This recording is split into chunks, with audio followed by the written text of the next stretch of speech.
ಸ್ಟೋರಿಗೆ ಸ್ವಾಗತ. ನಾನು ವಿಜಯಲಕ್ಷ್ಮಿ ಶಿಬರೂರು. ಸ್ನೇಹಿತರೆ, ನಾನಿವತ್ತು ನಿಮ್ಗೊಂದು ಸ್ಟೋರಿ ಹೇಳ ಹೊರಟಿದ್ದೀನಿ. ಆ ಸ್ಟೋರಿ ಏನಪ್ಪಾ ಅಂತಂದ್ರೆ, ನಮ್ಮ ರಾಜ್ಯ ಸರ್ಕಾರದ ಯೋಜನೆಯೊಂದು ಕೊಲ್ಲೂರು ಮೂಕಾಂಬಿಕೆಗೆ ಅಪಚಾರ ಆಗುವಂತ ಕೆಲಸ ಮಾಡ್ತಿದೆ. ಆ ಕೆಲಸ ಯಾವುದು ಹೇಳ್ತೀನಿ. ಅದಕ್ಕಿಂತ ಮುಂಚೆ ನೀವು ನಮ್ಮ ವಿಜಯ್ ಟೈಮ್ಸ್ ಚಾನೆಲ್ ಅನ್ನ ಸಬ್ಸ್ಕ್ರೈಬ್ ಮಾಡಿ, ಶೇರ್ ಮಾಡಿ, ಲೈಕ್ ಮಾಡಿ, ಕಮೆಂಟ್ ಕೊಡಿ. ಅದೇ ರೀತಿ ನಮ್ಮ ಆಪ್ ಅನ್ನ ಗೂಗಲ್ ಪ್ಲೇ ಸ್ಟೋರ್ ಅಲ್ಲಿ ಫ್ರೀ ಆಗಿ ಡೌನ್ಲೋಡ್ ಮಾಡ್ಕೊಳ್ಳಿ. ಜೊತೆಗೆ ನಮ್ಮ ವೆಬ್ಸೈಟಿಗೂ ಕೂಡ ವಿಸಿಟ್ ಮಾಡಿ. ಎಸ್ ಸ್ನೇಹಿತರೆ, ನಮ್ಮ ರಾಜ್ಯ ಸರ್ಕಾರ ಒಂದು ಯೋಜನೆ ಮಾಡ ಹೊರಟಿದೆ. ಆ ಯೋಜನೆ ಕೊಡಚಾದ್ರಿಯನ್ನೇ ಕಗ್ಗೊಲೆ ಮಾಡ ಹೊರಟಿದೆ. ಕೊಲ್ಲೂರು ಮೂಕಾಂಬಿಕೆಯ ಶಾಪಕ್ಕೆ ತುತ್ತಾಗುವಂತ ಒಂದು ದೊಡ್ಡ ಕೆಲಸ ಮಾಡ ಹೊರಟಿದೆ. ಆ ಕೆಲಸ ಯಾವುದು? ಆ ಕೆಲಸದಿಂದ ನಮ್ಮ ಪಶ್ಚಿಮ ಘಟ್ಟಕ್ಕೆ ಯಾವ ರೀತಿ ಹಾನಿಯಾಗಲಿದೆ, ಕೊಲ್ಲೂರು ಆಸುಪಾಸಿನ ಇಡೀ ಗ್ರಾಮದ ಜನರಿಗೆ ಯಾವ ರೀತಿ ನಾಶದ ಒಂದು ಅಂಚಿಗೆ ತಳ್ತಾ ಇದೆ ಅನ್ನೋದ್ರ ಸ್ಟೋರಿ ಹೇಳ್ತೀನಿ ಇವತ್ತಿನ ಕವರ್ ಸ್ಟೋರಿಯಲ್ಲಿ. ನಾನು ವಿಜಯಲಕ್ಷ್ಮಿ ಶಿಬರೂರು. ಪ್ರಯಾಸದಿಂದ ಒಂದು ಪ್ರಯಾಣ ಮಾಡುವಂತಹದ್ದೇ ಒಂದು ರೀತಿಯ ರೋಚಕತೆ.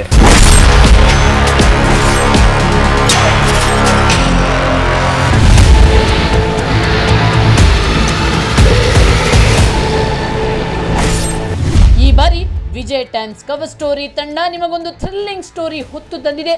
ಇಲ್ಲಿ ಸಸ್ಪೆನ್ಸ್ ಇದೆ, ಬ್ಯೂಟಿ ಇದೆ, ಫೈಟಿಂಗ್ ಇದೆ, ಥ್ರಿಲ್ಲಿಂಗ್ ಇದೆ.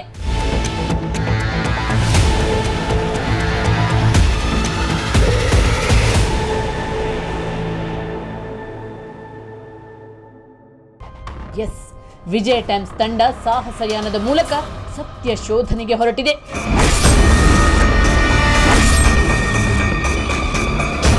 ಈ ಯಾನವನ್ನು ನಾವು ಉಡುಪಿ ಜಿಲ್ಲೆಯ ಕೊಲ್ಲೂರು ದೇವಾಲಯದಿಂದ ಪ್ರಾರಂಭಿಸಿದ್ವಿ. ಅದಕ್ಕೆ ಬಲವಾದ ಕಾರಣವಿದೆ. ಅದೇನು ಗೊತ್ತಾ?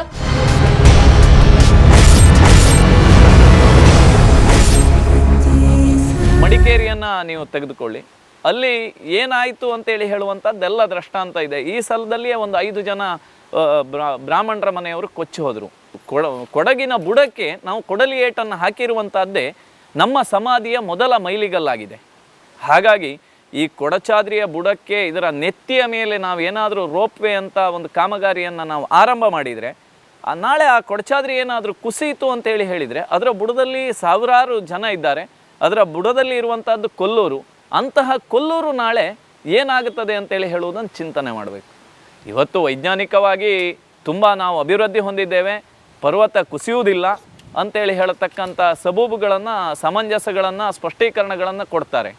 ಆದರೆ ಇದನ್ನು ಮಾಡಲಿಕ್ಕೆ ಹೊರಟವ್ರು ನೆನಪು ಇಟ್ಕೊಳ್ಬೇಕು, ಪ್ರಕೃತಿ ಏನಾದರೂ ಮುನಿದರೆ ನಮ್ಮ ಯಾವುದೇ ಆಧುನಿಕ ತಂತ್ರಜ್ಞಾನ ಯಾವುದೂ ಕೂಡ ಇಲ್ಲಿ ಕೆಲಸ ಮಾಡೋದಿಲ್ಲ. ಆ ತಾಯಿ ಏನಾದರೂ ಮುನಿದರೆ ಯಾರಿಗೂ ಕೂಡ ಉಳಿಗಾಲ ಇಲ್ಲ.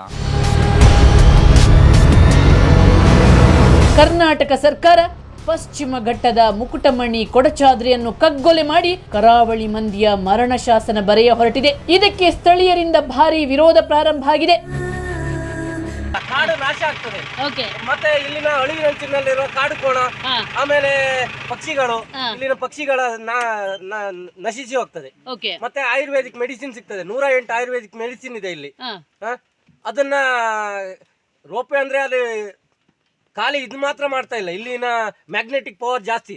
ಸರ್ವಜ್ಞ ಪೀಠ ಮತ್ತೆ ಚಿತ್ರಮೂಲ, ಗಣಪತಿ ಗುಹೆ ಅನ್ನುವಂತ ಆಧ್ಯಾತ್ಮಿಕ ಸ್ಥಳ ಇದು. ಇಲ್ಲಿನ ಪ್ರವಾಸೋದ್ಯಮ ಇಲಾಖೆಯಿಂದ ಈ ಆಧ್ಯಾತ್ಮಿಕ ಸ್ಥಳವನ್ನ ಬೇರೆ ತರ ಮಾಡ್ತಾರೆ ಇದನ್ನ. ಅದಕ್ಕೋಸ್ಕರ ನಮ್ದು ವಿರೋಧ ಇದೆ. ಇನ್ನು ಮುಂದೆ ಇದನ್ನ ನೀವು ಇತಿಹಾಸ ಪ್ರಸಿದ್ಧ ಪ್ರವಾಸಿ ತಾಣಗಳಲ್ಲಿ ಒಂದು ಕೊಲ್ಲೂರು ಅಂತೇಳಿ ಹೇಳಿ ನೀವು ಓದಬೇಕಾಗತ್ತೆ. ಯಾಕೆ ಅಂತ ಹೇಳಿದರೆ, ಈಗ ರೋಪ್ವೇಯನ್ನು ಮಾಡಲಿಕ್ಕೆ ಹೊರಟವರು ಕೊಡ್ತಾ ಇರುವಂತಹ ಒಂದು ಸ್ಪಷ್ಟೀಕರಣ ಏನು ಅಂತ ಹೇಳಿದರೆ, ಪ್ರವಾಸೋದ್ಯಮದ ಹೆಸರಲ್ಲಿ ಇದನ್ನು ಅಭಿವೃದ್ಧಿ ಮಾಡ್ತೇವೆ ಅಂತ ಹೇಳ್ತಾರೆ. ಇದು ನಮ್ಮ ಒಂದು ಭಾವನೆಗಳಿಗೆ, ನಮ್ಮ ಒಂದು ಶ್ರದ್ಧೆಗಳಲ್ಲಿ ನಾವು ಏನು ಇವತ್ತಿನ ತನಕ ತಿಳ್ಕೊಂಡಿದ್ದೇವೆ ಅಂತ ಹೇಳಿದರೆ, ಕೊಲ್ಲೂರು ಒಂದು ಇತಿಹಾಸ ಪ್ರಸಿದ್ಧ ಪುಣ್ಯಕ್ಷೇತ್ರ ಅಂತೇಳಿ ತಿಳ್ಕೊಂಡಿದ್ದೇವೆ. ಆದಿ ಜಗನ್ಮಾತೆ ಮೂಕಾಂಬಿಕೆ ಇಲ್ಲಿ ನೆಲೆಸಿದ್ದಾಳೆ. ಹಿಂದೂಗಳ ಶ್ರದ್ಧಾ ಕೇಂದ್ರ ಇದು. ಹಾಗಾಗಿ ಇಲ್ಲಿ ಅವಳ ಒಂದು ಶ್ರದ್ಧೆಗೆ, ಅವಳ ಒಂದು ಭಾವನೆಗಳಿಗೆ ಬೆಲೆ ಕೊಟ್ಟು ಜನ ಬರ್ತಾರೆ. ಅದಕ್ಕೆ ಧಕ್ಕೆ ಬರಬಾರ್ದು. ಕೊಡಚಾದ್ರಿಯಲ್ಲಿ ಸರ್ವಜ್ಞ ಪೀಠ ಅಂತೇಳಿ ಹೇಳುವಂಥದ್ದಿದೆ, ಅಂಬಾವನ ಇದೆ. ಈಗ ನಾವೇನು ಕಾಣ್ತಾ ಇದ್ದೇವೆ ಸೌಪರ್ಣಿಕೆ, ಇದರ ಹುಟ್ಟು ಕೊಡಚಾದ್ರಿಯಲ್ಲಿ ಆಗುತ್ತದೆ. ಅಲ್ಲಿಂದ ಅವಳು ಹರಿದು ಬರ್ತಾಳೆ ಕೆಳಗೆ. ಆ ಉಗಮ ಸ್ಥಾನ ಕೊಡಚಾದ್ರಿ. ಅಲ್ಲಿ ಪವಿತ್ರವಾದಂತಹ ಸಿದ್ಧಿಯ ಸಾಧಕರು ಅಲ್ಲಿ ತಪಸ್ಸನ್ನು ಮಾಡಿ ಅಲ್ಲಿ ಅತ್ಯಂತ ಅದರದ್ದೇ ಆದಂಥ ಒಂದು ಶಕ್ತಿ ಇದೆ ಆ ಕೊಡಚಾದ್ರಿ ಬೆಟ್ಟಕ್ಕೆ. ನಾವು ಅದರ ಮುಕುಟಕ್ಕೆ ಏನಾದರೂ ನಾವು ಕಾಲನ್ನು ಇಟ್ಟು ಇಳಿಲಿಕ್ಕೆ ಆರಂಭ ಮಾಡಿದರೆ ನಮ್ಮ ಅವನತಿಯ ಮೊದಲ ಹೆಜ್ಜೆ ಅದು ಅಂತ ಹೇಳುವಂಥದ್ದು ನನಗನ್ನಿಸ್ತದೆ. ನಮ್ಮ ರಾಜ್ಯ ಸರ್ಕಾರ ಮಾಡ ಹೊರಟಿರುವ ಸಾವಿರಾರು ಕೋಟಿಯ ಕೊಲ್ಲೂರು ಟು ಕೊಡಚಾದ್ರಿ ರೋಪ್ವೇ ಜನರ ಧಾರ್ಮಿಕ ಭಾವನೆಗೆ ಧಕ್ಕೆ ತರುತ್ತಿದೆ. ಇದು ಪ್ರವಾಸಿ ಕೇಂದ್ರವಲ್ಲ, ಇದು ಸಾಧಕರಿಗೆ ಒಂದು ಪ್ರೇರಣೆಯನ್ನು ಕೊಟ್ಟು ಅಂತರಂಗದ ಜಾಗೃತಿಯನ್ನು ಮಾಡುವಂತಹ ಒಂದು ಪವಿತ್ರ ತೀರ್ಥಕ್ಷೇತ್ರ ಕೊಡಚಾದ್ರಿ. ನಮ್ಮವರ ಕೈಕಾಲಗಳಲ್ಲಿ ಇವತ್ತಿಗೂ ಕೂಡ ಶಕ್ತಿ ಇದೆ, ಬೆಟ್ಟವನ್ನು ಹತ್ತಿ ಹೋಗಬೇಕನ್ನುವರಿದ್ದಾರೆ. ನೀವು ಯಾಕೆ ಇವತ್ತು ಶಬರಿಮಲೆಗೆ ರೋಪ್ವೇಯನ್ನು ಮಾಡ್ತಾ ಇಲ್ಲ? ಆ ಒಂದು ಶ್ರದ್ಧಾ ಬಿಂದುವನ್ನು ಹಾಗೆ ಇಟ್ಟುಕೊಂಡು ಹೋಗಿದ್ದಾರೆ ಅಂತ ಹೇಳಿದರೆ ಅಲ್ಲಿ ಅದರ ಪರವಾಗಿ ಇರತಕ್ಕಂಥ ನಿಲುವಿನ ವ್ಯಕ್ತಿಗಳು ಗಟ್ಟಿಯಾಗಿ ನಿಂತಿದ್ದಾರೆ.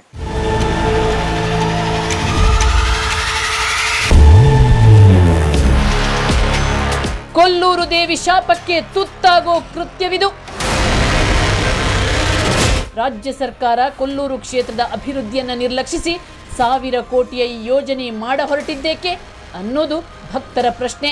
ಕೊಡಚಾದ್ರಿ ಹಸರಾಗಿ ಉಳಿಬೇಕು, ಅವಳ ನೆತ್ತಿಯ ಮೇಲೆ ಸರ್ವಜ್ಞ ಪೀಠದ ಬುಡಕ್ಕೆ ಕೊಡಲಿಯನ್ನು ಹಾಕಬಾರದು, ಅಲ್ಲಿಯ ರೋಪ್ವೇ ಅಥವಾ ಪಾಶ್ಚಾತ್ಯ ಸಂಸ್ಕೃತಿಗಳ ಅವಶ್ಯಕತೆ ಇಲ್ಲ. ಇರುವಂತಹ ರಸ್ತೆಯನ್ನು ಹೋಗುವಂಥ ಭಕ್ತಾದಿಗಳಿಗೆ ಮುಕ್ತವಾದಂಥ ಅವಕಾಶವನ್ನು ಕೊಡಿ. ಅಷ್ಟು ಅಭಿವೃದ್ಧಿಯನ್ನು ಮಾಡಲೇಬೇಕು ಅಂತಿದ್ರೆ ಕೊಲ್ಲೂರಿನ ಪರಿಸರದಲ್ಲಿ ಬೇಕಾದಷ್ಟು ಅಭಿವೃದ್ಧಿಗಳಾಗಬೇಕಾಗಿದೆ. ಸ್ವಚ್ಛತೆ ಇಲ್ಲ, ಒಳಚರಂಡಿ ಯೋಜನೆಗಳಿಲ್ಲ, ಒಂದು ಸುಸಜ್ಜಿತವಾದಂಥ ಆಸ್ಪತ್ರೆಗಳಿಲ್ಲ, ಒಂದು ರಥಬೀದಿ ಅಂತೇಳಿ ಹೇಳತಕ್ಕಂಥದ್ದು ವ್ಯವಸ್ಥಿತವಾದಂಥ ರೀತಿಯಲ್ಲಿಲ್ಲ, ಒಂದು ಪಾರ್ಕಿಂಗಿನ ವ್ಯವಸ್ಥೆಯ ಅಭಾವತೆ ಇದೆ. ಇದೆಲ್ಲವನ್ನು ನೀವು ಸರಿ ಮಾಡಿ. ಇದರ ಮುಂಚೂಣಿಯ ವಹಿಸ್ಕೊಂಡಿರ್ತಕ್ಕಂಥ ಅಭಿವೃದ್ಧಿಯ ಕನಸನ್ನು ಕಾಣ್ತಾ ಇದ್ದಂತಹ ನಾಯಕರು ಅಭಿವೃದ್ಧಿಯನ್ನು ಬುಡದಿಂದಲೇ ಆರಂಭ ಮಾಡಬೇಕು, ತುದಿ ಮುಟ್ಟಿಸ್ಬೇಕು. ಅಭಿವೃದ್ಧಿಯನ್ನು ತುದಿಯಿಂದ ಹಿಡಿದು ಬುಡಕ್ಕೆ ಮಾಡಲಿಕ್ಕೆ ಆಗೋದಿಲ್ಲ. ಭಕ್ತರ ಪ್ರಶ್ನೆ, ಸ್ಥಳೀಯರ ಆತಂಕ, ಪರಿಸರವಾದಿಗಳ ಜಿಜ್ಞಾಸೆಗಳಿಗೆ ಉತ್ತರ ಹುಡುಕಲೇಬೇಕಾಗಿದೆ. ಅದಕ್ಕಾಗಿ ಸತ್ಯ ಶೋಧನೆಯ ಚಾರಣ ಮಾಡಲು ಕವರ್ ಸ್ಟೋರಿ ತಂಡ ನಿರ್ಧರಿಸಿತು.